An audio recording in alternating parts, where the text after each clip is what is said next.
नमस्कार मंडळी, तुम्ही कधी गव्हाच्या पिठामध्ये टोमॅटो घालून मुलांसाठी हेल्दी असा नाश्ता बनवलाय का? नाही ना? चला मग मी सांगते कसा बनवायचा तो. त्यासाठी इथं मी 3 टोमॅटो घेतलेले आहेत. टोमॅटो घेताना ते पिकलेले पण कडक बघून घ्या. तर हे टोमॅटो कट करून घ्यायचे, त्याच्या आतल्या बिया काढून घ्यायच्या. त्यानंतर ह्या टोमॅटोची मिक्सरला प्युरी बनवून घ्यायची.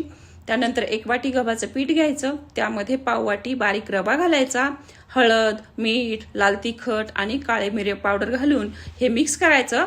त्यानंतर टोमॅटोची प्युरी घालून पीठ मळून घ्यायचं. हवं तर थोडंसं पाणी घालून हे घट्टसर पीठ मळून घ्या. थोडंसं तेल लावून पीठ 10 मिनिट रेस्ट करायला ठेवायचं.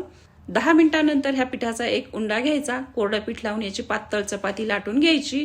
त्यानंतर चपातीला असं काटे चमच्याने छिद्र करायचे. चपातीच्या साईडच्या कडा कट करायच्या आणि अशा उभ्या पट्ट्या कापून घ्यायच्या. एक पट्टी घेऊन तिला असं त्रिकोणी आकारात कट करायचं. तर आज आपण टोमॅटोचे नाचोस बनवतोय. कट केल्यानंतर हे नाचोस तळून घ्यायचे. नाचोस तेलात टाकल्यानंतर गॅसची फ्लेम एकदम कमी करायची आणि कमी गॅसवरच हे क्रिस्पी होईस्तोवर फ्राय करून घ्यायचे.